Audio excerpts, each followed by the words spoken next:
আওয়াজ শুনতো, জুড়ে বলেন সুবহানাল্লাহ। গজল রে আমি বাদ হই না, তবে গজল হইবার লাগে আলাদা শিল্পী ভাই আছে, প্রত্যেক বক্তার আগেই উনি গজল বেশি হয়, তেলাওয়াত হয় না। আমি অনেক সময় দেখেছি গজল গাওরারে বলি তেলাওয়াত করো, তখন কুলহু আল্লাহ পড়ে, কুলহু আল্লাহ পড়ে, বুঝাইলো হে গজলই তার জীবন যৌবন সব সপিলিছে। কোরআনের সাথে মুলাকাত করো বেশি, তেলাওয়াত করো বেশি। এই কোরআন তেলাওয়াত করবেন, জান্নাতের ভিতরে স্বয়ং আল্লাহ আর রহমান সূরা, আল্লাহ সমস্ত জান্নাতি মানুষের সামনে স্বয়ং আল্লাহ আর রহমান সূরা তেলাওয়াত করবেন। সুবহানাল্লাহ বলেন। তো গজল গাইবে শিল্পী ভাই আলাদা আছে, বক্তার আগে গজল গাইবে। আপনি হুজুর ওয়াজ করবেন, আসছেন বহু দূর থেকে, আপনি আমি হুজুর, আপনি আমার কর্তব্য হলো ওয়াজ হবে কোরআন দিয়া হাদিস দিয়া, জুড়ে বলেন ঠিক না বেঠে? গজলে আমরা বাদ হই না, তবে কোরআন থেকে বালা কখনো হবে না, জুড়ে বলেন ঠিক না বেঠে? গজল দামি না কোরআন দামি? কোরআন দামি, একটা অক্ষর পড়লে 10টা নেকির সমান। মান ক্বারা হারফাম মিন কিতাবিল্লাহ ফালাহু হাসানা। রসুল বলেছেন কোরআনের একটা অক্ষর যারা তেলাওয়াত করবে একটা নেকি দেওয়া হবে, আর একটা নেকি হবে 10টা নেকির সমান। জুড়ে বলেন সুবহানাল্লাহ।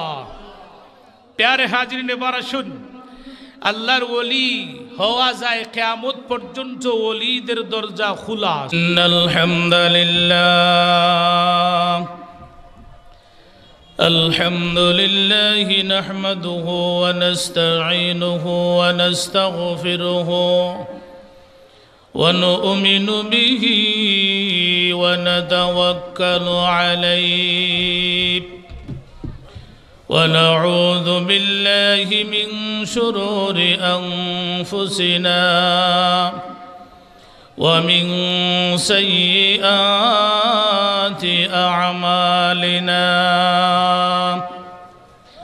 من يهده الله فلا مضل له ومن يضلله فلا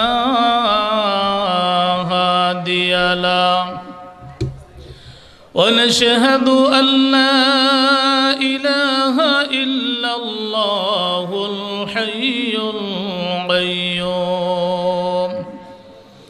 الذي لا تأخذه سنة ولا نوم ونشهد أن سيدنا وحبيبنا وحبيب ربنا ومولانا محمدا عبده ورسوله أرسله بالحق بشيرا ونذيرا وداعيا إلى الله بإذنه وسراجا منيرا أما بعد فأعوذ بالله من الشيطان الرجيم بسم الله الرحمن الرحيم ألا إن أولياء الله لا خوف عليهم ولا هم يحزنون وقال النبي صلى الله عليه وسلم خيركم من تعلم القرآن وعلمه وقال الله تعالى إن الله وملائكته يصلون على النبي يا أيها الذين آمنوا صلوا عليه وسلموا تسليما محبت الشهيد الجواز پڑھیں اللهم صل على جڑے جڑے پڑھیں وعلى آل سيدنا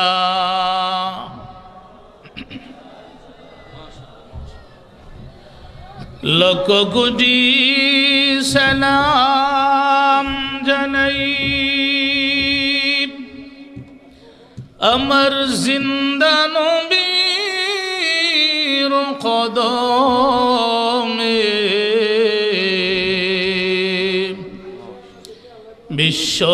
বিশ্বভুবন হইল সৃজন যে নবীজির কারণে আল্লাহুম্মা আরো জুড়ে হোকা মাওলানা মুহাম্মদ ওয়া আলা আলি সাইয়্যিদিনা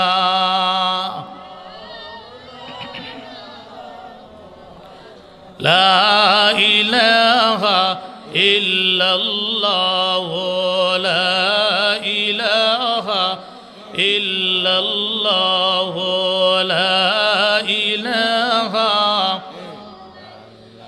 এই নাম যারা জপ করেন জান্নাতে তাহাদের ঠিকানা সব বেদারি ওলিরা ওই নাম করেছেন সাধনা লা ইলাহা ইল্লাল্লাহ লা ইলাহা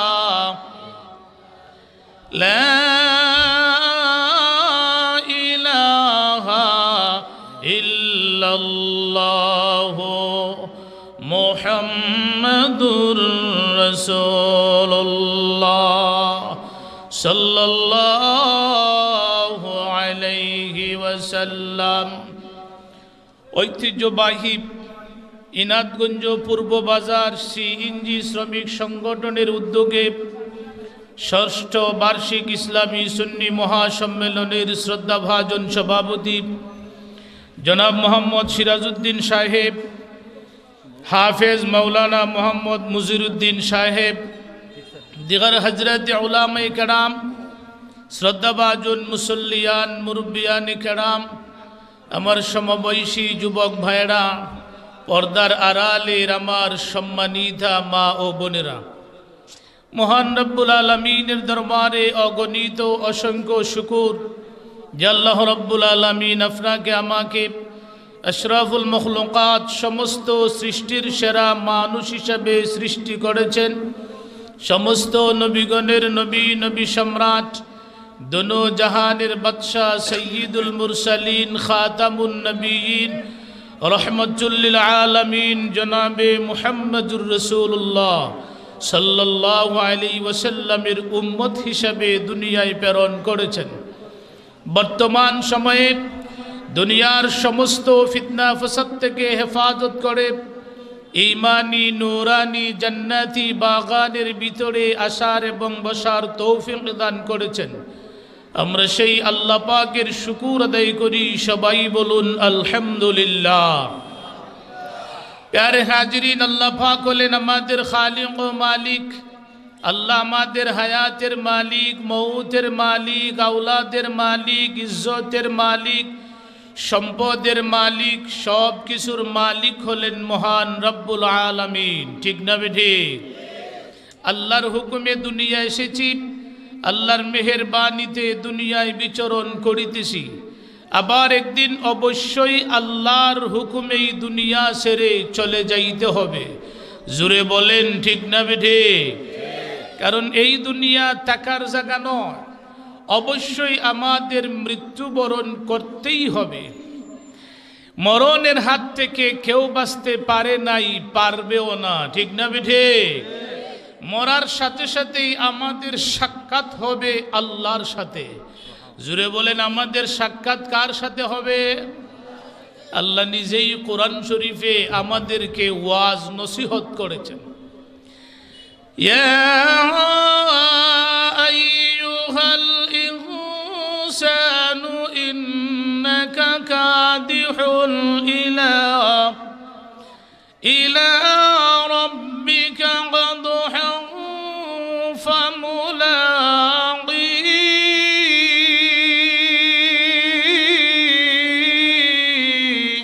قدحا আর জুড়ে বলেন আল্লাহু আকবার। আল্লাহ পাক এখানে বলেছেন ইয়া আইয়ুহাল ইনসান, সমস্ত ধর্মাবলম্বী মানুষদেরকেই বলেছেন। কোরআন শরীফে বিভিন্ন জায়গায় আল্লাহ গোষ্ঠীগত বলেছেন। ইয়া আইয়ুহাল কাফিরুন, কাফেরদেরকে বলেছেন। ইয়া আইয়ুহাল্লাযীনা আমানু, ঈমানদারদেরকে বলেছেন। এখানে আল্লাহ বলেছেন ইয়া আইয়ুহাল ইনসান, কোথাও বলেছেন ইয়া আইয়ুহান নাস। এই দুইটা শব্দ বুঝলেই বুঝবেন সমস্ত মানুষকে সম্বোধন করে আল্লাহ ঘোষণা দিয়েছেন ইন্নাকা কাদিহুন ইলা রাব্বিকা কাদহান ফামুলাকি। অবশ্যই কঠোর পরিশ্রম করার পরেও তোমাদের সাক্ষাৎ হবে আমি আল্লাহর সাথে। ফামুলাকি, মুলাকাত হবে, সাক্ষাৎ হবে। জুড়ে বলেন কার সাথে? আল্লাহর সাথে। কখন হবে? যখন আমাদের হায়াত শেষ হয়ে যাবে। কখন শেষ হবে এটা জানেন একমাত্র আর জুড়ে বলেন কে? আল্লাহ। তবে যখনই আমাদের হায়াত শেষ হয়ে যাবে, এক সেকেন্ড আগেও হবে না, এক সেকেন্ড পরেও হবে না। তাও আল্লাহ পাক কোরআন শরীফে আমাদেরকে জানাইয়া দিয়েছেন ফাইযা জাআ আজালুহুম লা ইস্তাখিরুনা সাআতাও ওয়া লা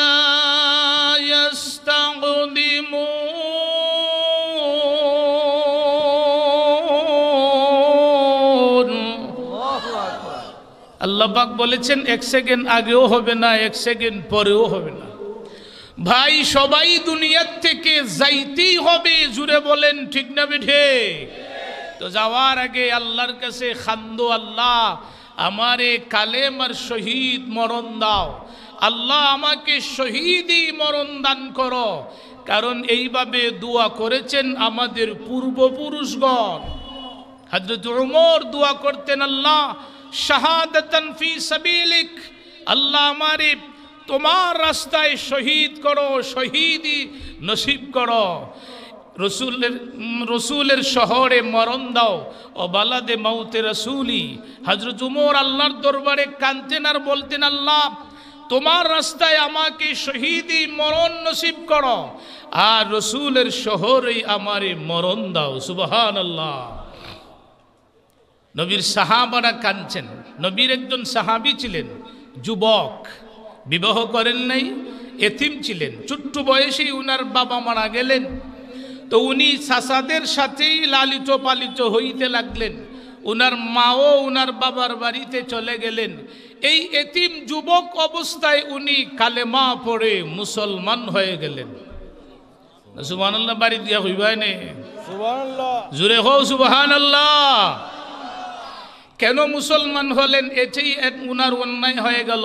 সাসারাই বলল, বাতিজা তুমি নাকি ঈমান এনেছো, কালেমা পড়েছ, শুনো যদি মুসলমান ধর্ম বাদ না দাও তাহলে ঘর থেকে বাহির হইয়া যাও। বাতিজা জবাব দিল, বাহির হইতে রাজি, তবু ইসলাম ছাড়তে পারবো না। সাসারা বলল, তোমার একটা সম্পত্তিও দেওয়া হবে না। বাতিজা জবাব দিল, তোমাদের একটা টাকার সম্পত্তিও আমি নেব না। শেষে সাসারাই বলল, তোমার শরীরে যে পোশাক এটা আমাদের টাকার কিনা, কুলিয়া দাও। উনি বললেন, পোশাক দিতে রাজি, ইজ্জত বিক্রি করতে রাজি, কিন্তু ইসলাম ধর্ম আমি কখনো ছাড়ব না। জুড়ে বলেন সুবহানাল্লাহ। উনি উলঙ্গ হইয়া উনার মার কাছে চলে গেলেন। মা ছোট্ট একটা কমলি বাহির করে দিলেন। উনি কোন সুরত লজ্জাস্থানটা ডাকলেন, ডাকিয়া রাত্রিতে নবীজির দরজার সামনে দাঁড়াইয়া রইলেন। গভীর রজনীতে আল্লাহর হাবিব বাড়ইলেন প্রয়োজনে ঘর থেকে। কিছু চন্দনী ছিল, নবীজি ঘর থেকে বাহির হইয়া দেখলেন একজন মানুষ সুজাও হয় নাই, বাঁকাও হয় নাই, গুজা হইয়া দাঁড়াইয়া রয়েছে। রসুল প্রশ্ন করলেন, কে তুমি? জবাব দিলেন, ইয়া রাসূলুল্লাহ, আমার নাম আব্দুল্লাহ। রসুল বললেন, কোন আব্দুল্লাহ? সাহাবী জবাব দেয়, নবীজি আমার নাম ছিল আব্দুল উজ্জা, কালেমা পড়ার পর আপনি আমাকে নাম দিয়েছেন আব্দুল্লাহ। আল্লাহর নবী ডাক দিলেন, হে আব্দুল্লাহ, তোমার বাবা ছিলেন ধনী, তোমার চাচারাও বিশাল সম্পদের মালিক। আব্দুল্লাহ রে, প্রতিদিন নতুন জামা কাপড় পিন্দিয়া আমার সামনে আসতা, আজকে তোমার শরীরে কাপড় নাই কেন? ওরে আব্দুল্লাহ, ছোট্ট একটা কমলি দিয়া শুধুমাত্র লজ্জাস্থান রাখিয়া রেখেছ, আর কাপড় কোথায়? এবার আব্দুল্লাহ দাঁড়াইয়া বলেন, ওগো নবীজি, ইয়া রাসূলুল্লাহ, কেন আমি কালেমা পড়ে মুসলমান হয়ে গেলাম? এটি আমার অন্যায় হয়ে গেল। আমার চাচারা হুকুম দিল ইসলাম ধর্ম বাদ দিতে হবে, নতুবা খাওয়ান বন্ধ করে দেওয়া হবে। আমার চাচারা বলল, ইসলাম বাদ দিয়ে দাও, নতুবা আমাদের টাকার কিনা কাপড় খুলিয়া দাও। ইয়া রাসূলুল্লাহ, আমি সাথে সাথেই কাপড়গুলা রেখে দিয়েছি, উলঙ্গ হইয়া মার কাছে গেলাম। আমার মা ছোট্ট একটা কমলি দিলেন, কোন সুরত লজ্জাস্থান রাখিয়া। ওগো নবীজি, আমার বাবা তো বহু আগেই দুনিয়ার থেকে বিদায় গ্রহণ করেছেন। ইয়া রাসূলুল্লাহ, আমার তো আর যাইবার কোনো জায়গা নেই, এর জন্য সুজা আপনার দরজার সামনে দাঁড়াইয়া রয়েছি। আল্লাহর নবী হযরত আব্দুল্লাহ রাদিয়াল্লাহু তাআলা আনহুর কথা শুনিয়া নবীজি কান্না শুরু করে দিলেন। আব্দুল্লাহ রে, ইসলামের জন্য সম্পত্তি হারাইয়া দিলা। হ্যাঁ আব্দুল্লাহ, শুনো, এখন তোমার শরীরে একটা কাপড় পর্যন্ত নাই।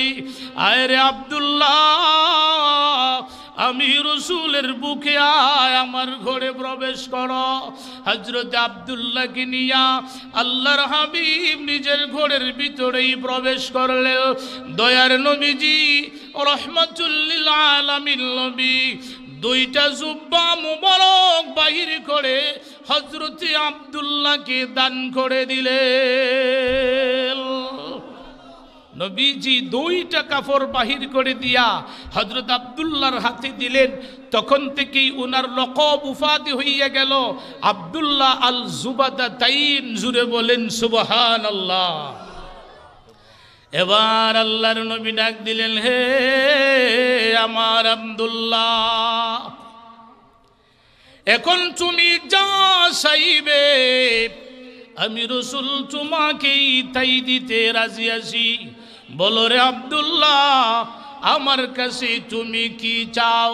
হযরত আব্দুল্লাহ জবাব দিলেন, ওগো আল্লাহর হাবিব, কোন কোনো কিছুর আমার প্রয়োজন নাই, দরকার নাই। ইয়া রাসূলুল্লাহ, আপনি শুধু আল্লাহর দরবারে হাত তুলে মুনাজাত করেন, মহান আল্লাহ যেন আমাকে শহীদের মরণ দান করে। আর জুড়ে বলেন সুবহানাল্লাহ। উনি দোয়া চাইলেন, ইয়া রাসূলুল্লাহ আপনি দোয়া করেন আল্লাহ যেন আমাকে শহীদের মরণ দান করেন। জুড়ে বলুন সুবহানাল্লাহ। রসুল দোয়া করে দিলেন। ভাই, উনি দুনিয়াতে কাপড় ছেড়ে দিলেন, বিনিময়ে নবীজির কাপড় মুবারক পাইলেন। লাভ হইছে না লস হইছে? আরো জুড়ে বলেন, লাভ হইছে না লস হইছে? এই দুনিয়াতে যারাই ইসলামের জন্য, যারাই কোরআন হাদিসের জন্য এই দুনিয়াতে অপমানিত, লাঞ্ছিত, বেইজ্জতি হয়েছেন, মহান আল্লাহ দুনিয়াতেই তাদেরকে সম্মান বহু গুণে বাড়াইয়া দিয়েছেন। জুড়ে বলেন ঠিক না বেঠে? তাফসীর ইবনে কাসিরে উল্লেখ করেছেন, নমরুদ যখন ইব্রাহিম আলাইহিস সালাম রে আগুন ফালাইব, তখন শয়তান আসিয়া কয়, ও নমরুদ, ইব্রাহিম নবীর শরীর থেকে কাফর খুলিয়া দাও। নাউজুবিল্লাহ হইতানা। শয়তান আমরার বন্ধু না দুশ্মন? আরো জুড়ে বলেন। আল্লাহ নিজেই আমাদেরকে ওয়াজ করেছেন, নসিহত করেছেন শয়তান সম্বন্ধে। ইন্নাশ শাইতানা লিল ইনসানি আদুউম মুবিন।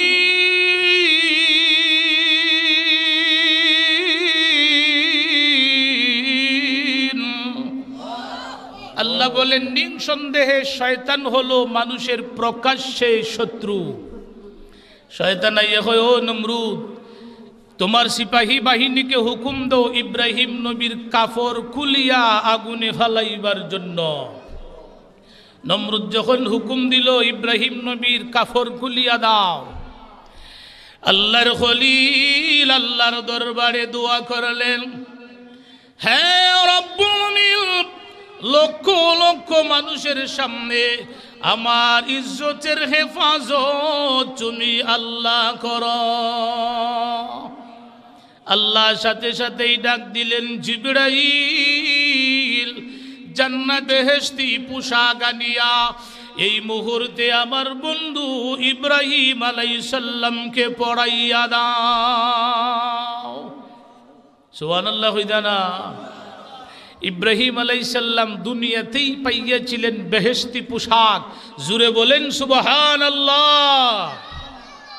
কোন কোন রাওয়ায়াতে এসেছে, নবীজি বলেছেন এই পোশাকটা মেলাইলে অনেক বড় হইয়া যায়, আবার ছোট করলে ছোট্ট তাবিজের সমান হইয়া যায়।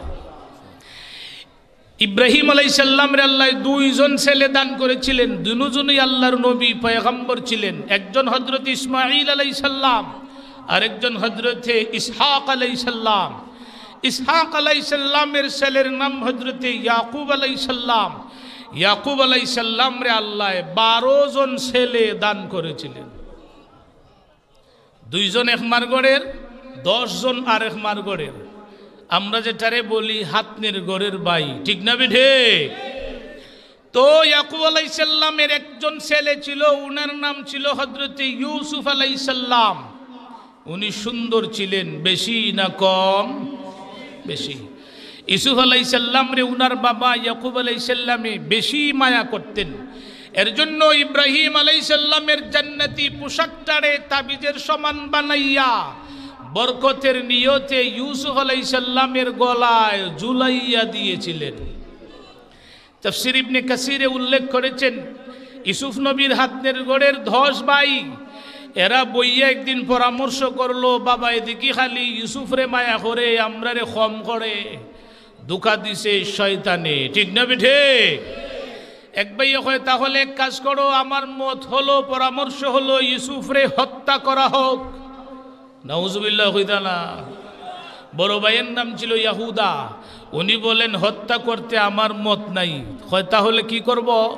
ইয়াহুদায় বলেছিল গায়াবাতিল জুব, ইউসুফরে একটা কুয়ার মাঝে ফালাইয়া দিব। এই সিদ্ধান্ত নিয়া 10 ভাই বাবার কাছে গেল, গিয়া কসম কিরা খাটতে লাগলো, বাবা আমরা এত সুন্দর ভাই ইউসুফরে একটা দিনও ভাই না, আমরার সাথে একদিন দুম্বা রাখালিতে দাও, ইউসুফকে নিয়ে আমরা সারাদিন খেলাধুলা করব। ইয়াকুব আলাইহিস সালামে বললেন, আমার ভয় হয় ইউসুফরে বাগে খাইলিব। এরা 10 জনে কসম কিরা খাইল, আল্লাহর কসম আমরা 10 ভাইয়ের শরীরে 1 ফোঁটা রক্ত থাকা অবস্থায় ইউসুফকে বাঘে আক্রমণ করতে পারবে না। সংক্ষেপ করি, শেষ পর্যন্ত ইয়াকুব আলাইহিস সালাম ভাইদের সাথে দিয়ে দিলেন ইউসুফ আলাইহিস সালামকে। তাফসীর ইবনে কাসিরে লিখেছেন, জঙ্গলায় ঢুকিয়া যেই মাত্র ইয়াকুব আলাইহিস সালামের চৌকের আড়াল হয়ে গেল, এক ভাইয়ে সর মারে, আরেক ভাইয়ে গুথা মারে, আরেক ভাইয়ে লাথি মারে। আল্লাহর নবী ইউসুফ আলাইহিস সালাম কান্না শুরু করে দিলেন, হে আমার ভাইরা, কোন অন্যায় করেছি, এখন তোমরা আমাকে মারো কেন? তোমরা না বাবার সামনে বলেছো আমাকে নিয়ে খেলাধুলা করবা? এক ভাই জবাব দিল, ইউসুফ রে, বাবায় চোরে বেশি মায়া করে, এর জন্য আমরা সিদ্ধান্ত নিয়েছি আজকে শুধু মারবই না, এই দুনিয়া থেকে চিরবিদায় গ্রহণ করাইয়া দিব। ইউসুফ নবী কান্দে আর বলে, আমাকে আর তোমরা মারিও না, আল্লাহর কসম করে বলেছি বাড়িতে যাব না, বাবার সামনে যাইব না, তোমরা আমাকে ছাড়িয়া দাও, অন্য দেশে আমি একা একা জীবন পরিচালনা করব। এমন সময় বড় ভাই ইয়াহুদা বলল, ভাইরা আর ইউসুফকে মারার প্রয়োজন নেই, সামনে কুয়া দেখা যায়, তার শরীর থেকে পোশাকটা খুলিয়া দাও। এক ভাইয়ে হইল, পোশাক খুলব কেন? উনি জবাব দিয়েছিল যে পোশাকটারে খুলো, একটা বকরি জব হইরা তার পোশাকে রক্ত মাখাইয়া, বাবাই যে কইছিল বাঘে খাইব, আমরা গিয়া কইমু সত্যি সত্যি ইউসুফ রে বাঘে খাইলিছে। নাউজুবিল্লাহ হইদা না। ইউসুফের শরীর থেকে কাপড় খোলা হলো, যেই মাত্র ইউসুফ আলাইহিস সালাম রে এরা কুয়ার মধ্যে ছাইরা দিছে। তানবিহুল গাফিলিল কিতাবি আল্লামা ফকি আবুল সমরকন্দি রহমতুল্লাহ আলাইহি উল্লেখ করেছেন, এমন সময় আল্লাহ ডাক দিয়েছিলেন, হে জিবরাইল, এই মুহূর্তে তুমি ওই কুয়ার নিচে চলিয়া যাও। জিবরাইল রে, কুয়ার নিচে অনেক সাপ বিচ্ছু ভরা, আমার বন্ধু ইউসুফ আলাইহিস সালামের কষ্ট হবে। তানবিহুল গাফিলিন কিতাবে উল্লেখ করেছেন, তখন হযরত জিবরাইল সপ্তম আকাশের উপরে সিদরাতুল মুনতাহায় বসা ছিলেন। জিবরাইল বলেন, মহান আল্লাহর আদেশ পাইয়া আমাকে আল্লাহ 600 ডানা দান করেছিলেন। 600 ডানা একসাথে মেলাইয়া সজোরে টান মেরেছি, মহান আল্লাহ আমাকে কুয়ার নিচে পৌঁছাইয়া দিলেন। উপর দিকে তাকাইয়া দেখি এখনো আল্লাহর নবী ইউসুফ আলাইহিস সালাম নিচে আসতেছে। আল্লাহ ডাক দিলেন, জিবরাইল, একটা পাথরের উপর আমার বন্ধু ইউসুফ নবীরে বসাইয়া দাও। কোন রিওয়ায়াতে উল্লেখ করেছেন, তখন মাত্র ইউসুফ নবীর বয়স ছিল 8 বৎসর। জিবরাইল বলেন, একটা পাথরের উপর যখন ইউসুফ নবীরে বসাইয়া দিলাম, এবার আল্লাহ ডাক দিলেন, জিবরাইল, আমার বন্ধু ইউসুফ নবীর শরীরে কাপড় নেই, ওনার কষ্ট হবে। জিবরাইল শুনো, ওনার গলার মাঝে তাবিজের মতন একটা জিনিস লক্ষ্য করো। হ্যাঁ জিবরাইল শুনো, ওই তাবিজের ভিতরে আমার খলিল ইব্রাহিম নবীর জান্নাতি পোশাক রাখা আছে। জিবরাইল রে, ওই তাবিজ থেকে জান্নাতি পোশাক বাহির করে এই মুহূর্তে আমার বন্ধু ইউসুফ নবীরে পড়াইয়া দাও। এরপরে আল্লাহ আওয়াজ দিলেন, জিবরাইল, আমার বন্ধু ইউসুফ পয়গম্বর এই কুয়ার ভিতরে 3 দিন 3 রাত অবস্থান করাইব আমি আল্লাহ। এরপরে উনাকে আরেকটা দেশে নিয়ে যাইব গোলাম বানাইয়া, পরে আমি আল্লাহ তারে ওই দেশের বাদশা দান করিব। হ্যাঁ জিবরাইল, ওই 3 দিন তুমি আমার বন্ধু ইউসুফের সাথে হাসি খুশি করো, গল্প গুজব করে কাটাইয়া দাও। এই দিক দেশেন চলে গেল 10 ভাই বাড়িতে খান্দা খান্দা। এটারে আমরা বলি অভিনয়ের খান্দা, ঠিক না বেঠে? গিয়া বাবার সামনে খান্দা লাগলো। বাবা হয় আমার ইউসুফ হই। এরা জবাব দিল ফাকালা হুজিব, বাবা সত্যি সত্যি ইউসুফ রে বাগে খাইলিছে। নাউজুবিল্লাহ কইদালা। এরা হাসা কইছে না মিশা কইছে? মিশা কইছে। কোন কোন রাওয়ায়াতে উল্লেখ করেছেন ইয়াকুব আলাইহিস সালাম বললেন, ও আমার ছেলেরা, কোন বাগে আমার ইউসুফ রে খাইছে আমি একটু দেখতে চাই। সুবহানাল্লাহ কইদানা। এরা 10 ভাই গেছে জঙ্গলাত, গিয়া পাইছে একটা বুড়া বাঘ ঘুমাইয়ে রইছে। ধরছে এইটারে বিলার বাচ্চার মতন যাত্যা। মনে মনে হইতে বড় বাঘ ধরল হমে। ভাই এরে পার্শ্ববর্তী গ্রাম বাঘময়না একটা গ্রাম আছে রানীগঞ্জের পশ্চিমে বাঘময়না। এখানে মুরব্বীরাই গপ পড়েছেন 150 বছর আগে এক বেটা গেছে হাওড়ো ফতাবালা আল বাইবার লাগি। এখন গিয়া দেখছে ক্ষেতের আইলের মাঝে একটা বাঘ ঘুমাইয়া রয়েছে। বাঘটারে দেখার পর গরু আর সামনে যায় না। এখন বেড়ায় সাইয়ে দেখে বাঘ একটা গুমো। বেড়ারা তো আসিন ফাজুন, এই ফাজুনের আগার মাঝে লোহা থাকে না নিশা বকল, এই ফাজুন দিয়া বাঘ রে দিছে গুতা। হে রাস্তা থেকে উঠ। সুবহানাল্লাহ কইদা না। বেড়া খারে গুতা দিছে বাঘ রে। গুতা খাইয়া বাঘে গুত থইরা উঠছে। হইরা আগাইছে বেড়ারে দর্থ। বেড়ায়ও হাত মুছ হইরা বাই বাই বাঘের মুখের ভিতরে ঢুকাইয়া দিছে। এখন বাঘের খলজাত ধরে লিছে বেটা। বাঘের শক্তি আসেনি আর। বাঘে টানে হরে দি, বেড়ায় টানে সামনে দি। এক সময় বেড়ায় বাঘের খলজা গুর্দা সিরা লইয়াইছে। সুবহানাল্লাহ বলেন।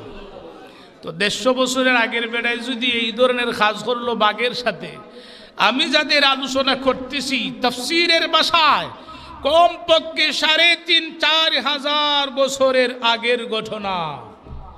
এরাই বাঘরে ডরাইছে না বাঘে তারারে ডরাইছে? মুসা আলাইহিস সালাম অনেক পরের নবী। মুসা আলাইহিস সালাম ইতিহাস পাওয়া যায় উনি লম্বা ছিলেন 10 হাত। তো সেই অনুমানে বলি মুসা নবী যদি লম্বা হইয়া থাকে 10 হাত, ইউসুফ আলাইহিস সালামের ভাইয়েরা কমপক্ষে 15-16 হাত লম্বা আছে। সুবহানাল্লাহ হইদা না। এরাই বাঘরে ডরাইব না বাঘে এরারে ডরাইব? দর্শে যাইতে দইরাই না বাবার সামনে খাড়া করছে। আল্লাহর নবী ইয়াকুব আলাইহিস সালাম হাওমাও করে কান্না শুরু করে দিলেন। আল্লাহর পয়গম্বর এক হাত বাঘের পিঠে বুলায় আর বাঘের কানের কাছে মুখ লাগাইয়া ইয়াকুব নবী বলে, ও জঙ্গলার বাঘ, তোর বিচুড়ে কি মায়া দয়া নাই? কোন কলিজায় আমার এত সুন্দর ইউসুফ রে তুই খাইলে? বাঘে এমন সময় কথা বলতে তো পারে না। ইয়াকুব আলাইহিস সালামের কান্না দেখার পর মহান আল্লাহ ইয়াকুব আলাইহিস সালামের সম্মানার্থে কিছু সময়ের জন্যে বাঘের জবান খুলিয়া দিল। এবার বাঘ বলে, ওগো আল্লাহর পয়গম্বর, আল্লাহর কসম করে বলি, আপনার ছেলে ইউসুফকে খাইব দূরের কথা, জীবনে কোনো দিন আপনার ছেলে ইউসুফকে দেখি নাই। প্যারে হাজরিন, আমার বলার উদ্দেশ্য সেই ঘটনা নয়, অন্যদিন সুযোগ পাইলে আলোচনা করবো ইনশাল্লাহ। আমি বলতে চাই, এই দুনিয়াতে যারাই আল্লাহ রাস্তায় শহীদ হইবা, দুনিয়াতে যারা আল্লাহ রাস্তায় ইজ্জত বিসর্জন দিবা, দিতাছে অনেক মানুষ, এখনো দিতাছে, ঠিক না বেঠে? এই যে শ্রমিক ভাইয়েরা আজকে 6 বছর ধরে এখানে ইনাদগঞ্জ পূর্ব বাজার সিএনজি শ্রমিক ভাইয়েরা এই যে সারা দিনের রুজি বন্ধ করে কয়েকদিনের রুজি রোজগার বন্ধ করে এই মাহফিলের জন্য তারা পরিশ্রম করেন, ঠিক না ঠিক? প্রথম মাহফিলেই আমি ছিলাম, এখনো আছি। যুবক ভাইদের আদেশ, তাদের আরজি সব সময় মরার আগ পর্যন্তই থাকবো ইনশাল্লাহ। আপনারা কি দেখুন রাজি আছেন নি সাবকল? প্যারে হাজরিন, এই যে এরা ইসলামের জন্য এই সময় বিসর্জন দিলেন, ত্যাগ স্বীকার করতেছেন, পরিশ্রম করতেছেন, ইহার বিনিময়ে আল্লাহ পাক দুনিয়াতে আখিরাতে অবশ্যই ইজ্জত দান করবেন, ঠিক না বেঠে? প্যারে হাজরিন, এই দুনিয়াটা আসলেই কান্নার জায়গা। আল্লাহ নিজেই কোরআন শরীফে বলেছেন, فَلْيَضْحَكُوا قَلِيلًا وَلْيَبْكُوا كَثِيرًا।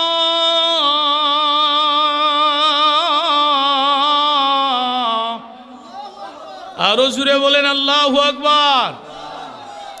না আল্লাহু আকবার জুড়ে হইলে পুলিশে ধরে নিব। জুড়ে বলেন পুলিশে ধরব? পুলিশে ধরবে না, এই দেশটা মুসলমানের দেশ। জুড়ে বলেন কার দেশ?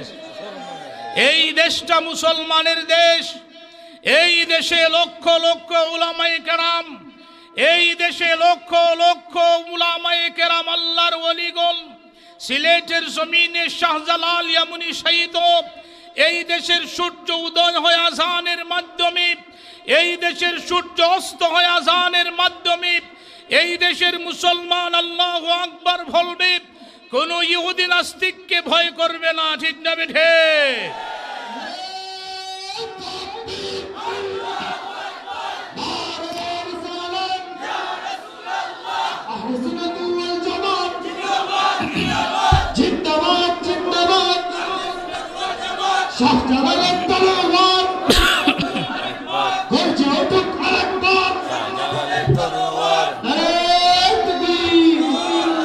প্যারে হাজরিন, আল্লাহ বলেছেন এই দুনিয়াতে কম করে হাসো, বেশি করে কান্দো।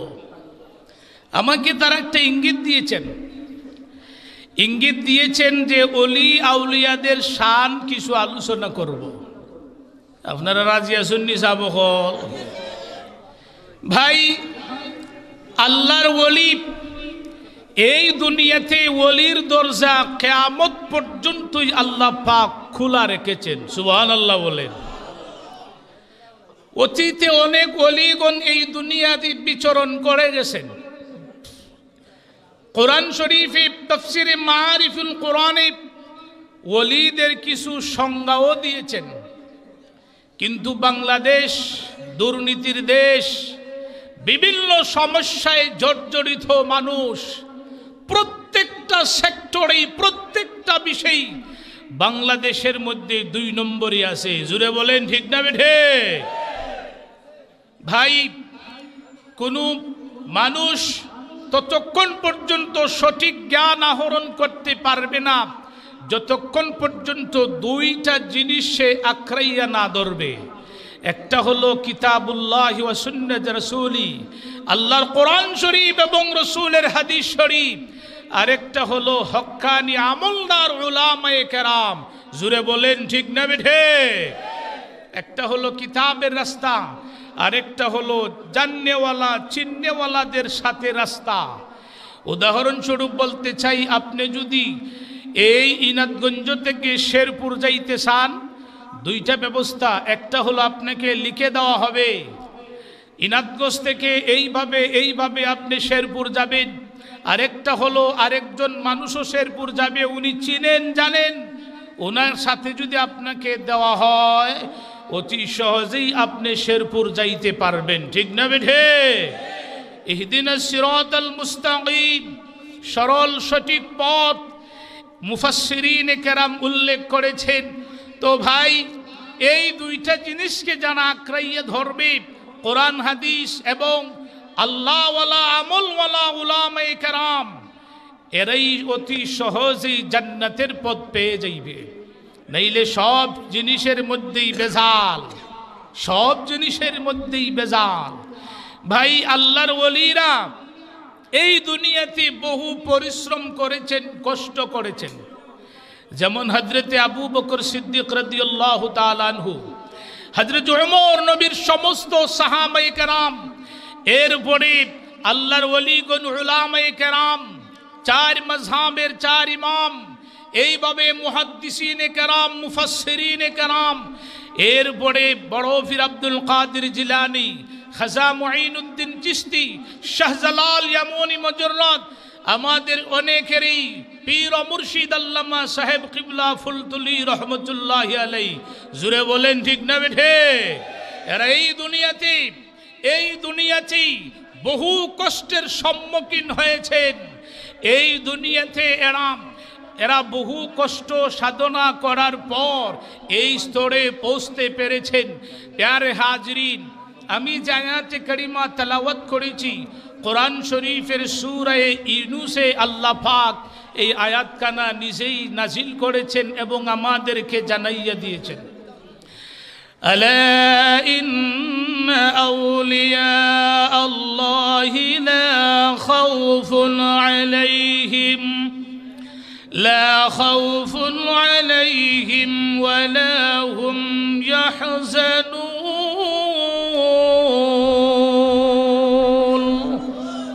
আরো জোরে বলেন আল্লাহু আকবার।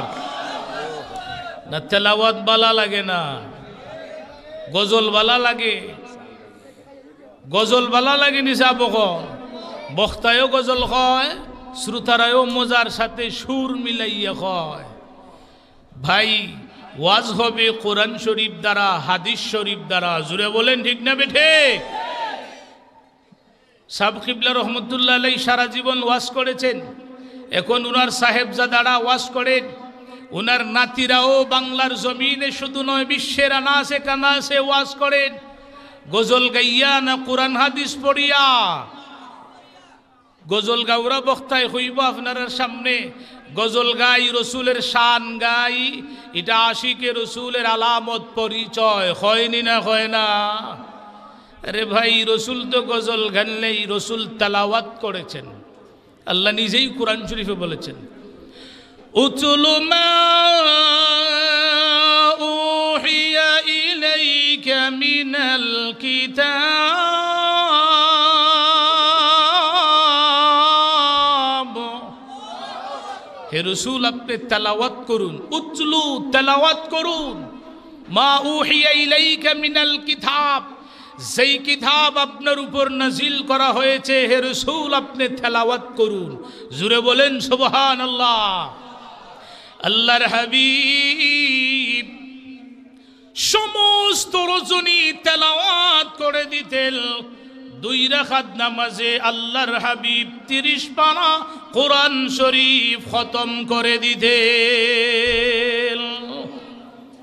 আবু জেহেল, উতবা, শাইবা, এই জাহান্নামের কীটগুলোরা সারা রাত বিপি রসুলের দেয়ালে খান লাগাইয়া আল্লাহ হাবিবের সুমধুর কণ্ঠে তেলাওয়াতের আওয়াজ শুনতো।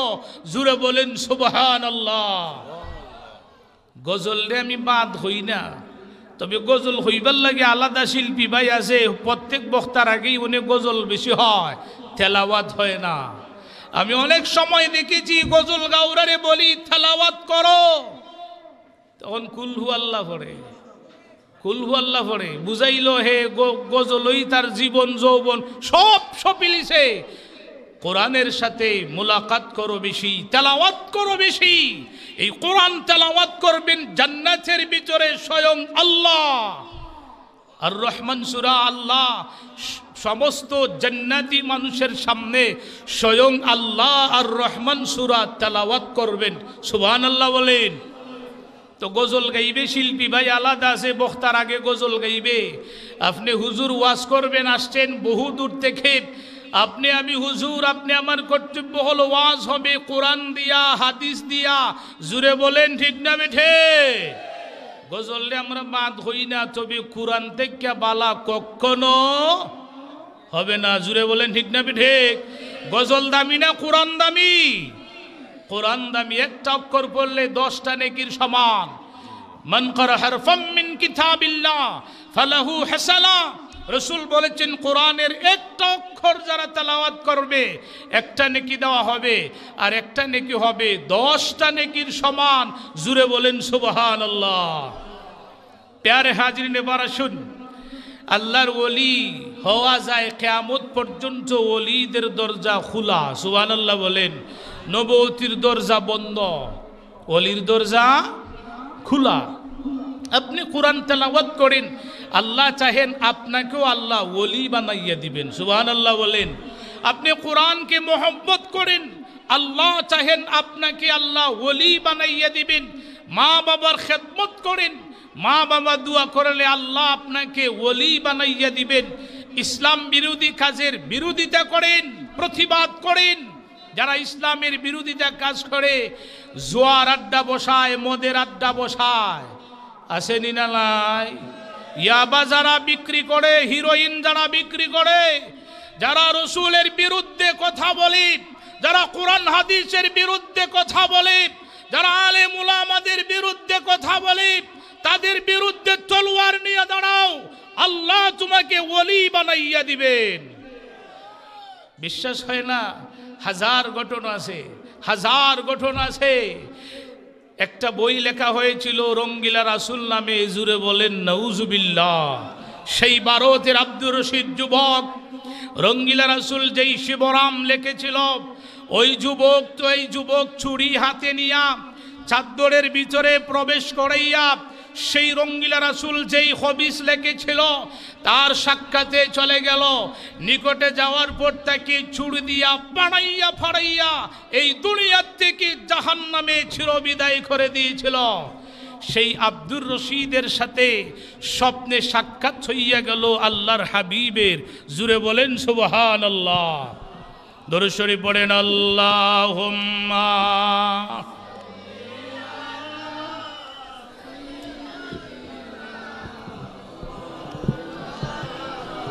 মুহাম্মদ ওয়া আলা আলি সাইয়্যিদিনা।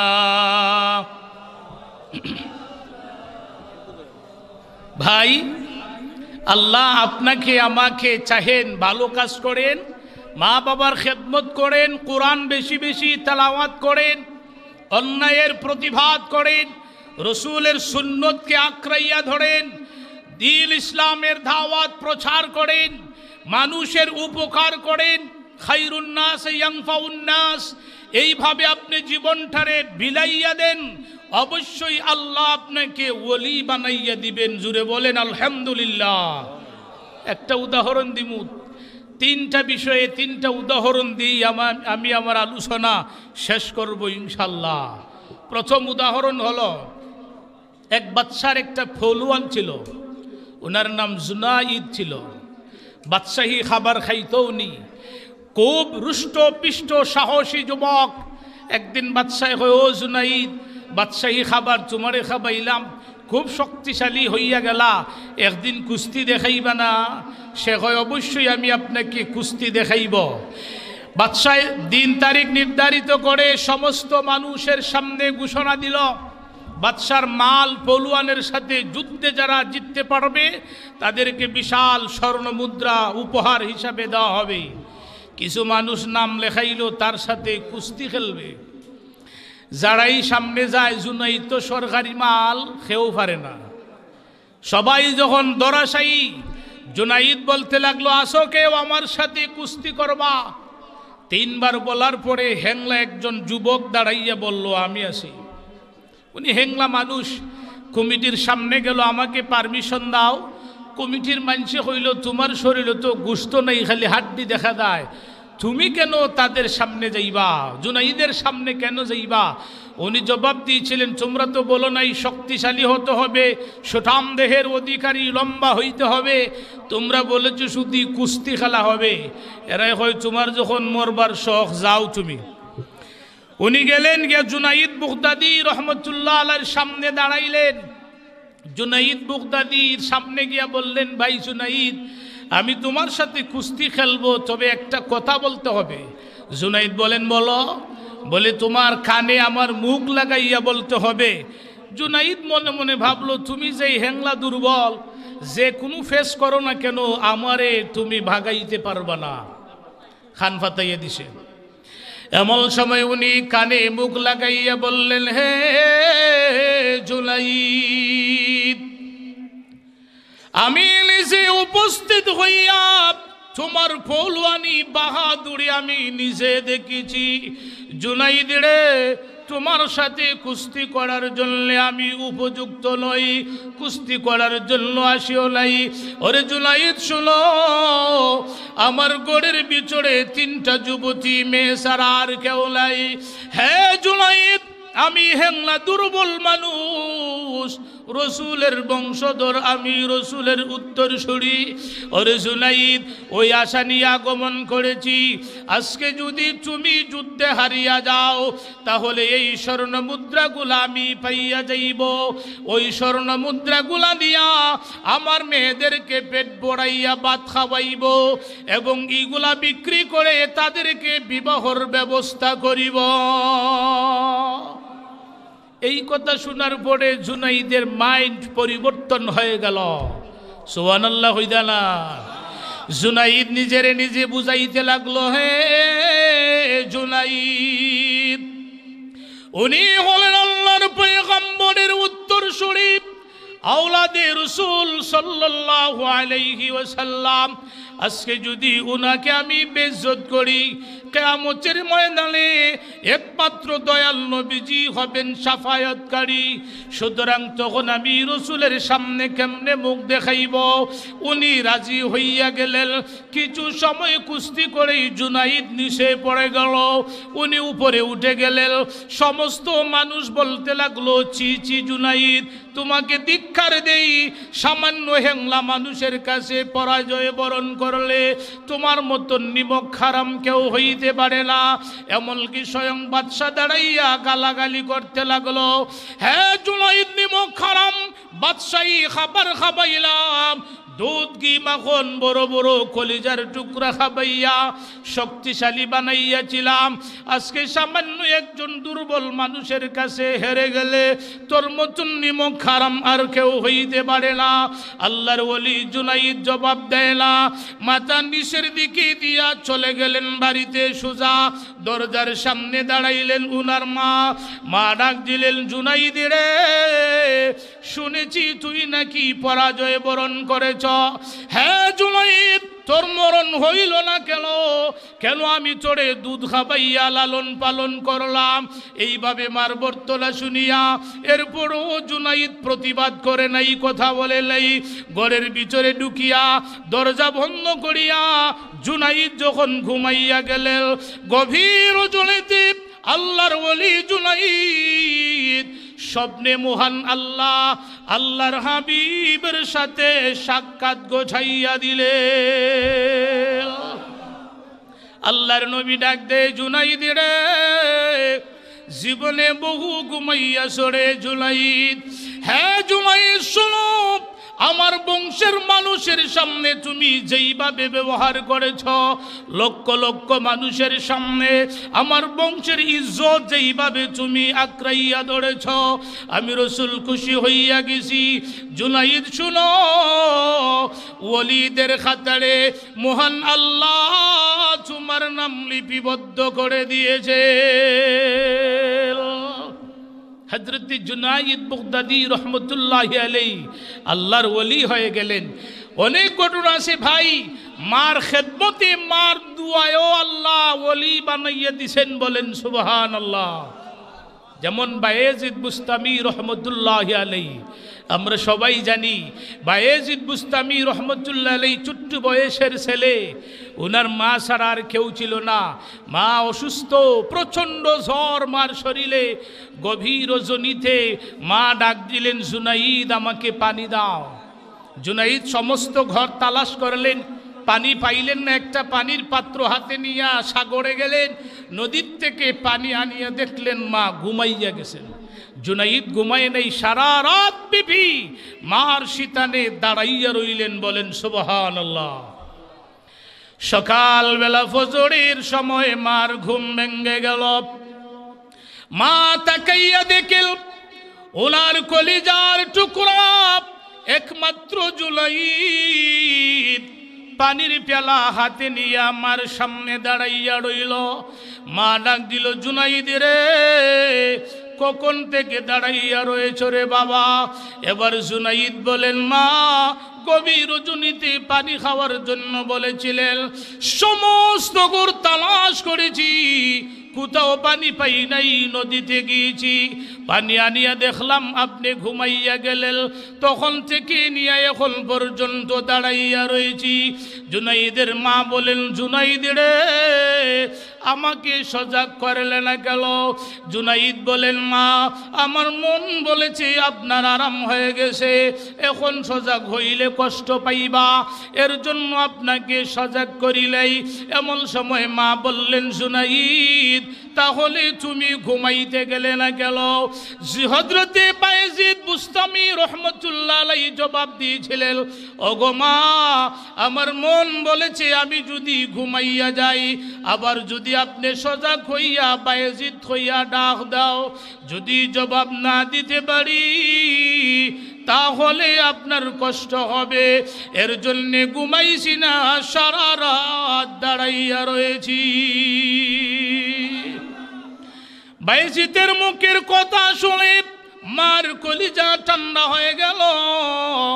মা যায় নামাজ বিছাইয়া ওযু করিয়া সাজদায় পড়ে আল্লাহর দরবারে দোয়া করে, হে রব্বুল আলামিন, আমার বায়েজিদ আমার জন্য যেই কষ্ট করলো, আমি মার কলিজা ঠান্ডা হয়ে গেছে, তুমি আল্লাহর দরবারে দোয়া করি, মহান আল্লাহ আমার ছেলে বায়েজিদকে সুলতানুল আরিফিন বানাইয়া দাও।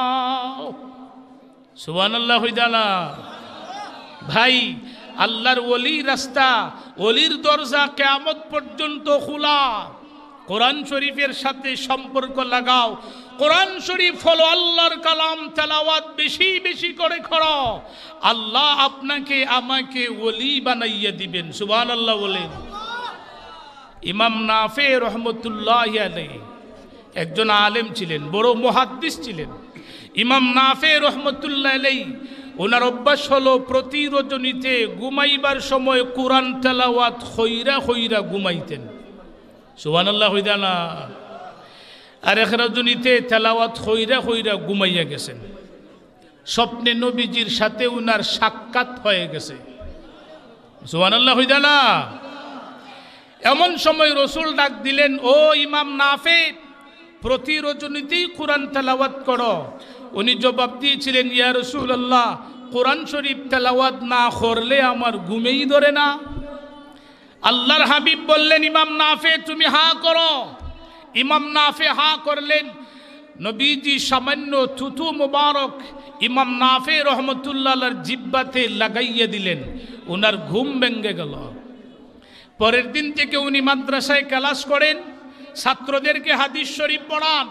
যখন এই মাঝে মাঝে তফসিরের সময় কোরআনের আয়াত আসে, ওই সময় আস্তাটা গোর সুগ্রানে মৌত হইয়া যায়। কয়েকদিন যাওয়ার পরে ছাত্ররা বইল, একদিন বসিয়া বলল, আরও হুজুররা আসিয়া ক্লাস করেন, কিন্তু অন্য ক্লাসের সময় সুগ্রান বাহির হয় না। ইমাম নাফি রহমতুল্লাহ আলাইহি যখন ক্লাস করান, মাঝে মাঝে সুগ্রানে আমাদেরকে পাগল করিয়া ফেলায়। এটার রহস্য জানতে হবে। একজন মেম্বার হইল, জাহালকে হুজুরে তুমি প্রশ্ন করবা। পরের দিন যখন ইমাম নাফি রহমতুল্লাহ আলাইহি আসলেন ক্লাসে, তখন এক ছাত্র দাঁড়াইয়া কয়, হুজুর অনুমতি চাই, একটা প্রশ্ন করব। ইমাম নাফে জবাব দিলেন, তোমরা হলে আমার ছাত্র, আমি হইলাম তোমাদের উস্তাদ, একটা নয় 1000 প্রশ্ন করো, আমি জবাব দিতে বাধ্য ইনশাল্লাহ। ছাত্র কয়, হুজুর কয়েকদিন ধরে আমরা অনুমান করি আপনি যখন ক্লাসে আসেন, মাঝে মাঝে কোরআন, মাঝে মাঝে সুগ্রানে আমাদের ঘরটা ভরপুর হইয়া যায়, আবার মাঝে মাঝে এই সুগ্রানটা বন্ধ হইয়া যায়, এটার রহস্য জানতাম। ইমাম নাফে রহমতুল্লাহ আলাইহি চিল্লাইয়া কান্না শুরু করে দিলেন।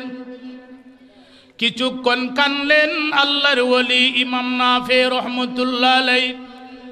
সমস্ত ছাত্ররা দাঁড়াইয়া বললেন, ওগো হুজুর, একটা প্রশ্নের ভেদ জানতে চেয়েছি, আপনি এইভাবে কষ্ট পাইবেন আগে জানলে আমরা প্রশ্ন করতাম না। মেহেরবানি করে আমাদের বেয়াদবি গুলাম মাফ করিয়া দাও। ইমাম নাফি রহমতুল্লাহ আলাইহি কান্না বন্ধ করিয়া জবাব দিলেন, ও আমার ছাত্ররা, তোমাদের কোনো দোষ নেই। আমি ওয়াদা দিয়েছি তোমাদের প্রশ্নের জবাব দিব, কিন্তু তোমরা ওয়াদা দিতে হবে আমি যতদিন দুনিয়াতে জীবিত থাকবো কাহারও কাছে বলতে পারবা না।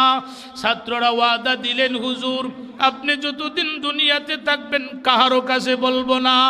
ইমাম নাফি রহমতুল্লাহ আলাইহি বললেন, ও আমার ছাত্ররা, আমার অভ্যাস হলো প্রতি রাত্রে ঘুমাইবার সময় আল্লাহর কালাম কোরআন শরীফ পড়ে পড়ে ঘুমাই। কয়েকদিন আগে আমি ঘুমাইয়াছি, স্বপ্নে মহান আল্লাহ উনার হাবিবের সাথে আমার সাক্ষাৎ গোছাইয়া দিলেন। আল্লাহর নবী ডাক দিলেন, ও ইমাম নাফি, প্রতি রজনীতেই কোরআন তেলাওয়াত করো। আমি জবাব দিলাম, ওগো নবীজি, কোরআন তেলাওয়াত না করলে আমার ভালো লাগে না।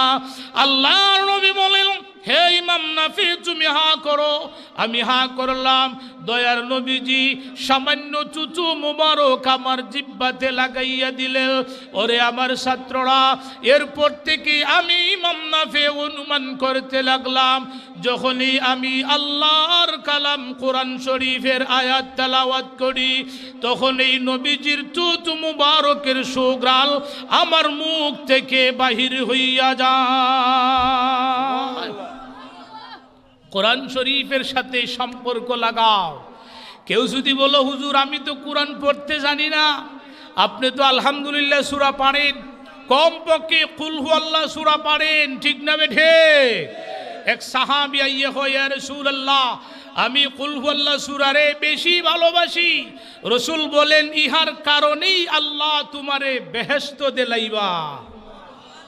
আরো আস্তে কও সুবহানাল্লাহ। একদিন নবীজির কাছে জিব্রাইল বসা। জিব্রাইলে প্রায় সময় বইতো আইয়া রসুলের কাছে। এই সময় রসুলের একজন সাহাবী আসতেছেন নবীজির কাছে, ওনার নাম হযরতে আবু যর গফারি রাদিয়াল্লাহু তাআলা আনহু। জিব্রাইল কয়, ইয়া রাসূলুল্লাহ, আপনার সাহাবী আবু যর গফারি আসতেছেন। সুবহানাল্লাহ কইদা না। নবীজি প্রশ্ন করলেন, ও জিব্রাইল, তুমি আমার সাহাবী আবু যর গফারি রে কেমনে চিনো? জিব্রাইল কয়, ইয়া রাসূলুল্লাহ, খালি আমি চিনি না, আসমানে কোটি কোটি অগণিত ফেরেশতা আল্লাহ সৃষ্টি করেছেন, সমস্ত ফেরেশতারা আপনার সাহাবী আবু যর গফারি রে চিনে ও সম্মান করে। না বাড়ি দিয়া কইবা না সুবহানাল্লাহ। আল্লাহর নবী ডাক দিলেন, হে জিবরাইল, আমার সাহাবী আবু যর গফারি, তুমি জিব্রাইলে ছিল, আসমানে কোটি কোটি সাহাবারাই চিনে, কারণ কি? জিব্রাইল কয়, নবীজি, দুইটা গুণের কারণে উনাকে আমরা সম্মান করি। এক নম্বরের গুণ, উনার অন্তরে হিংসার লেশ মাত্র নাই। উনি কাহাকেও হিংসা করেন না, কাহাকেও ছোট চৌকে তাকান না, কাহাকেও নিজের চাইতে ছোট মনে করেন না। ইয়া রাসূলুল্লাহ, উনার অন্তরটা এত নরম, উনার অন্তরে হিংসার লেশ মাত্র নাই। রসুল বলেন, জিব্রাইল বল, দুই নম্বর গুণ আমার যা। এবার জিব্রাইল বলে, নবী গো, উনার দুই নম্বর গুণ হলো উনি বেশি বেশি কুল হুয়াল্লাহ সূরা তেলাওয়াত করেন। আমরা কুল হুয়াল্লাহ সূরা পারিনি না? পারি না? খে খে পারি? একটু হাত তোলা দাও। নারে তাকবীর, নারে রিসালাত। ওয়াদা করো, ঘুমাইবার সময় কুল হুয়াল্লাহ 3 বার হইরা ঘুমাইবা। রাসূল এক হাদিসে বলেছেন, যারা ঘুমাইবার সময় কুল হুয়াল্লাহ 3 বার পড়ে ঘুমাইবা, এক কোরআন শরীফ খতম করার সমান সওয়াব দেওয়া হয়। এবারে শুন, আল্লাহর ওলিরা এই দুনিয়াতে বহু কষ্ট করে খানকা দিয়া, বিভিন্ন জায়গায় খানকা দিয়া এরপরে সরল মনা মানুষদেরকে পাপাচার থেকে দূরে সরাইয়া মেহনত মুজাহেদা মুশাহাদার মাধ্যমে পরিশ্রমের মাধ্যমে গুনাহগার মানুষটারে আল্লাহর ওলি বানাইয়া দেয়। ঠিক না বেঠে? দেয় বলতে ওলি বানায় আল্লাহ, এরা শুধু মেহনত করে। ঠিক না বেঠে? ফতুয়ার তো শেষ নাই। কোনো মানুষের ক্ষমতা নাই আরেকজন মানুষরে ভালো করার। হেদায়েতের মালিক কে? জুড়ে বলেন কে? তবে আমাদের পক্ষে দলিল আছে। আজকে তো কিছু মানুষ আছে পীর মুরিদিরে মানে না, হয় শিরিক। জুড়ে বলেন ঠিক না বেঠে? আসেনি বাংলাদেশ এই ধরনের কিছু মানুষ? আরো জুড়ে বলেন আছে? এরা ইলমের প্রয়োজন। জুড়ে বলেন ঠিক না বেঠে? ইলমে তাসাউফ শুধু বাংলা জ্ঞানী নয়, যেমন তেমন হুজুরও বুঝার ক্ষমতা রাখে না। এইগুলা বুঝতে গেলে আরেকজন হুজুরের প্রয়োজন হয়, আরেকজন আল্লাহওয়ালার প্রয়োজন হয়, আরেকজন আল্লাহর ওলির প্রয়োজন হয়। জুড়ে বলেন ঠিক না বেঠে? ভাই এরাই হয় সিলসিলা ভাইলাই হই। আমি দেখেছি ইহয়া উলুমুদ্দিন কিতাবে, আরো অনেক কিতাবে দেখেছি ওলির সিলসিলা। এই যে হুজুরের খেলাফতের সিলসিলা দয়াল নবীজি পর্যন্তই চলে গেছে। জুড়ে বলেন সুবহানাল্লাহ। এরাই যারার দুহাই দেয় সহি হাদিস হইয়া, যারাই হয় হাদিস মানি কুরআন মানি আর কিছুই মানি না। আরেক দাগে আছে খালি কই কুরআন মানি হাদিসও মানে না। নাউজুবিল্লাহ কইদালা। তো ভাই এরাই যারার দুহাই দেয়, এরা যারার দুহাই দেয়, এদের উস্তাদের উস্তাদ ইমাম বুখারী, এদের যে উস্তাদের উস্তাদ যাদের দোহাই দেয় এরারও ফিরের সিলসিলা আছে। জুড়ে বলেন সুবহানাল্লাহ। আমাদের কাছে প্রমাণ আছে। কেউ ইমাম শাফি রহমতুল্লাহ আলাইহির মাযহাব অনুসরণ করে, কেউ ইমাম আবু হানিফা রহমতুল্লাহ আলাইহির মাযহাব অনুসরণ করে। এই দিক দিয়ে গেলাম না, অনেক লম্বা আলোচনা, সময়ও আমার কম। প্যারে হাজিরিনে বরাসুল ওয়াইযাক্কিহিম আয়াতের তাফসীরে মুফাসসিরিনে কারাম এত সুন্দর ব্যাখ্যা দিয়েছেন।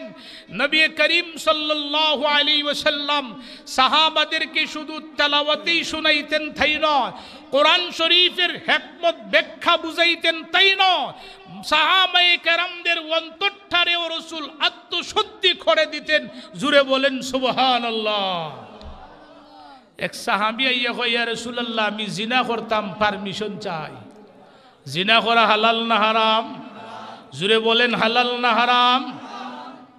আল্লাহর নবী কয়, ও সাহাবী তুমি আগে জবাব দাও, তোমার বইনের সাথে অন্য পুরুষে যদি জিনা করার পারমিশন চায় তুমি কি দিবে? সে জবাব দিল সম্ভব নয়। রাসূল কয়, সাহাবী জবাব দাও, তোমার বউয়ের সাথে আরেকটা পুরুষে যদি জিনা করতে চায় পারমিশন দিবে? সাহাবী বলেন, ইয়া রাসূলুল্লাহ এটাও সম্ভব নয়। এরপরে রাসূল বলেন, সাহাবী জবাব দাও, তোমার মার সাথে যদি আরেকটা পুরুষ জিনা করতে চায় পারমিশন দিবা? সাহাবী কয়, ইয়া রাসূলুল্লাহ এটাও তো সম্ভব নয়। আল্লাহর নবী ডাক দিলেন, হে আমার সাহাবী, তুমি যেই মহিলার সাথে জিনা করতে যাইবা ওই মহিলা অবশ্যই অন্য কোনো পুরুষের বোন হবে। সাহাবীরে জবাব দাও, ওই মহিলা অন্য কোনো পুরুষের বউ হবে। হ্যাঁ আমার স্বামী, ওই মহিলা অবশ্যই অন্য কোনো পুরুষের মা হবে। সাহাবীরে বলো, তুমি যদি পারো না তাহলে তাদের সম্ভব কেমনে হবে? সাহাবী দাঁড়াইয়া রাসূলের সামনে জুরাত করে দাঁড়াইয়া বলে, ওগো আল্লাহর নবী, ওয়াদা দিলাম আর জিন্দেগিতে কোনোদিন জিনাহের কাজ করব না। ওগো আল্লাহর হাবিব, আপনি মহান চরিত্রের অধিকারী, আপনার সামনে দাঁড়াইয়া ওয়াদা দিলাম আর জীবনে কোনোদিন জিনাহের কাজ করব না। এই সাহাবী জিনার কাছ থেকে বাইচা গেল। জুড়ে বলেন ঠিক না বেঠে? আরেকজন মহিলা রওনা দিছে মরুপ্রান্তরে, আরবের দেশ, একা একা মহিলা মুসলমান। হঠাৎ তাকাইয়া দেখে মাঝখানে একটা যুবক দাঁড়াইয়া রইছে। তখন আরবের অধিকাংশ মানুষের চরিত্র ছিল একা কোনো মহিলারে পাইলেই দর্শন করত। জুড়ে বলেন নাউজুবিল্লাহ। মহিলা ডরাইয়া গেছে, এই যুবকের সামনে গেলেই তো আমার উপরে হামলা করবে। মহিলা আস্তে আস্তে আজ্ঞায়, আবার কিছু কিছু ডরায়। হঠাৎ যুবক ডাক দিলেন, ও আমার মা, বলেন আপনি কোথায় যাবেন? আমি নিজে পাহারা দিয়া আপনার গন্তব্যস্থলে পৌঁছাইয়া দিব। মহিলা খুশি হইয়া বলে, যুবক রে, তোমার বাড়ি কি মক্কা নয়? হ্যাঁ, আমাদের বাড়ি মক্কা। তাহলে তুমি যে আমাকে মা বলে সম্বোধন করলা, আমাকে অভয় দান করলা, এটা তো মক্কার যুবকদের খাসলত ছিল না। যুবক দাঁড়াইয়া বলেন, ও মা, এমন একজন নবীর কাছে ইসলাম গ্রহণ করেছি, যেই নবী হলেন রাহমাতুল লিল আলামিন। ওই নবীর কাছে শিক্ষা গ্রহণ করেছি, সুতরাং আমাদের খাসলত পরিবর্তন করাইয়া দিয়েছেন আল্লাহ। এখন আল্লাহকে আমরা ভয় করি। প্যারে হাজিন ওয়ায়ুযাক্কিহিম, এই আয়াতের তাফসীরে অনেক অনেক অনেক অনেক তাফসীর মুফাসসিরিনে কেরাম করেছেন। তবে হ্যাঁ, বাংলাদেশ তো আগেই বলেছি দুর্নীতিবাজে ভরা, কিছু ভণ্ড ফিরো আছে। জুড়ে বলেন ঠিক না বেঠে? যে কোরআন পড়তে জানে না, হাদিস পড়তে জানে না, গাঞ্জা খায়, এরপরে বিড়ি সিগারেট খায়, নামাজের দাঁড় দাঁড়ি না, লাল শালু ব্যবহার করে, সেও নিজের পীর বলে দাবি করে। জুড়ে বলেন ঠিক না বেঠে? আপনারা যারা নেট ইউজ করেন দেখেছেন, কিছুদিন আগে বাংলাদেশের ফেরাউন নামে খ্যাত বিশাল বড় পেটের অধিকারী সেই দেওয়ানবাগী মৃত্যুবরণ করেছে। ঠিক না বেঠে? সেও নিজেকে পীর বলে দাবি করে, সে নিজেকে দেওয়ানবাগির পীর বলে দাবি করে, প্রচার করে। বাংলার আনাসে কানাসে তারও অনেক ভক্তবৃন্দ মুরিদান আছে। জুড়ে বলেন ঠিক না বেঠে? আপনারা নেট সার্চ করলেই পাবেন। এই হবিস আবুল তাবুল বলতো, হে মাঝে মাঝে হয়তো আল্লাহ নাকি চিন্তিত আছে, নাউজুবিল্লাহ বলেন। মাঝে মাঝে বলতো নবীর মেয়ে ফাতেমাকে সে বিবাহ করেছে, আরো জুড়ে বলেন নাউজুবিল্লাহ। ইসলাম বিদ্বেষী কথা, কুফুরি আকীদার কথা, এটা আহলে সুন্নাতুল জামাত কখনো মানবে না। ঠিক না বেঠে? আমরা পীর পূজা করি না, মাজার পূজা করি না, আমরা মাজারে জিয়ারত করি। জুড়ে বলেন ঠিক না বেঠে? কবর জিয়ারত করলে দুইটা লাভ। নূরুস সুদূর কিতাবে আল্লামা ইমাম জালালউদ্দিন সুয়ুতি রহমাতুল্লাহ আলাইহি অনেকগুলা নবীজির হাদিস শরীফ এনেছেন। নূরুস সুদূর এই কিতাবে এনেছেন। উনি এনেছেন যখন কোনো ছেলে তার মা বাবার কবরের পাশে দাঁড়ায়, মা বাবা মরলে পড়ে তাদের রূহ একজন ফিরিস্তার হাতে থাকে। নূরুস সুদূর কিতাবে উল্লেখ করেছেন, ওই রূহগুলা তাকাইয়া দেখে সে উনারে দৌত করে। সুবহানাল্লাহ হইদা না? এই সময় যদি তাকাইয়া দেখে তার ঔরসজাত সন্তান হয়, খুবই আনন্দিত হয়। এই সময় তাকাইয়া দেখে তার জানাজার ইমাম কে দাঁড়াইয়া গেল, ওই সময় যদি দেখে তার এই ছেলে ইমাম হয়ে গেছে, এত আনন্দিত হয়, এর চাইতে আর কোনোদিন মৃত ব্যক্তি আনন্দিত হয় না। আল্লাহর নবী বলে গেছেন, উম্মতের হারে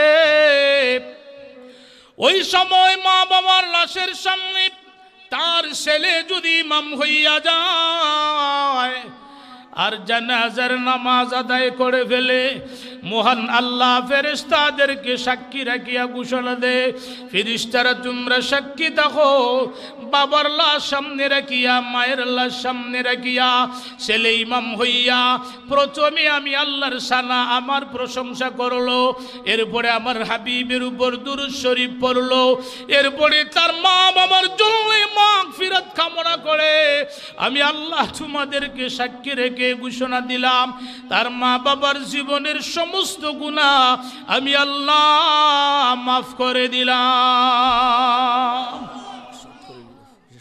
জি প্যারে হাজরিন, এই মা বাবার জন্য দোয়া করার কথা আল্লাহ কোরআন শরীফে বলেছেন। ঠিক না ঠিক? সবাই পড়েন, রব্বিরহামহুমা কামা রব্বায়ানি সগীরা। আসেনি না নাই? এই আয়াত পড়ে কবর জিয়ারত করবেন।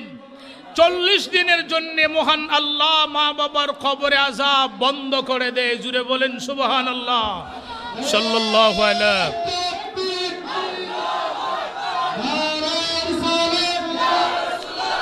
বিশেষ অতিথির আগমন, শুভেচ্ছার স্বাগতম। সাল্লাল্লাহু আলা সাইয়্যিদিনা ওয়া মাওলানা মুহাম্মদ ওয়া আলা আলিহি ওয়া সাহবিহি ওয়া সাল্লাম। আস্তাগফিরুল্লাহ, ইন্নাল্লাহা গফুরুর রহিম। আমাদের কাঙ্ক্ষিত মেহমান ওনার বয়ান পেশ করবেন। আস্তাগফিরুল্লাহ রাব্বি মিন কুল্লি যামবি ওয়া আতুবু ইলাইহি লা হাওলা ওয়ালা কুওয়াতা ইল্লা বিল্লাহিল আলিয়্যিল আযীম। আলহামদুলিল্লাহি রাব্বিল আলামিন ওয়াল আকিবাতু লিল মুত্তাকিন ওয়াসসালাতু ওয়াসসালামু আলা সাইয়্যিদিল মুরসালিন। ربنا آتنا في الدنيا حسنة وفي الآخرة حسنة وقنا عذاب النار. اللهم اغفر لنا ولوالدينا ولأستاذنا رب ارحمهما كما ربياني صغيرا. اے بفنا دے فنا دینے والا، নিরাশ্রয় রে আশ্রয় দেনে ওয়ালা, অসহায় রে সহায় দেনে ওয়ালা, অসম্মানী রে সম্মান দেনে ওয়ালা, অসম্মানী রে সম্মান দেনে ওয়ালা। ও দয়ার আল্লাহ রব্বুল আলামিন, तमाम তেলাওয়াতের সওয়াব, দুরূদ শরীফের সওয়াব সোনার মদিনা নবীজির খেদমতে পৌঁছাইয়া দাও। সমস্ত নবীগণ, সিদ্দিকগণ, সাহাবায়ে কেরাম, তাবিঈন, তবে তাবিঈন, উলামায়ে কেরাম, ওলি আউলিয়া, গৌস কুতুব, তোমার মায়ার বান্দা বান্দি মুসলমান নর নারী, জান্নাতুল বাকি, জান্নাতুল মুআল্লা, শহীদ কারবালা হযরতে শাহজালাল ইয়ামনি মুজররদ রহমাতুল্লাহ আলাইহি সহ 360 আউলিয়া, আমরা যারা হাত তুলেছি জানি না কারো মা নাই বাবা নাই। মাওলা, অনেকে আমরা রে কুলো লইয়া বাদ খাইছেন, আজকে দুনিয়াতে নাই। নিজে না খাই আমরা রে খাবাইয়াছিলেন, নিজে না পরিধান করে আমাদেরকে পরিধান করাইয়াছিলেন। আল্লাহ, বিশেষ করে আমাদের আম্মা আব্বার কবরে সবটুকুন পৌঁছাইয়া দাও। আল্লাহ তাআলা আজকের মাহফিলে কবুল আর মঞ্জুর করো। শ্রমিক ভাইদের হায়াতে বরকত দাও, খামাই রুজিতে বরকত দাও। তাদের এবং আমাদের রব্বুল আলামিন হর কিসিম বালা মুসিবত থেকে হেফাজত ফরমাও। অভাব অনটন পেরেশানির দূর করে দাও। আমরা হাল হেদায়ত নসিব ফরমাও। আমরা বচ্চন জোরে আলিমে বামুল হাফিজে কোরআন বানাইয়া দাও।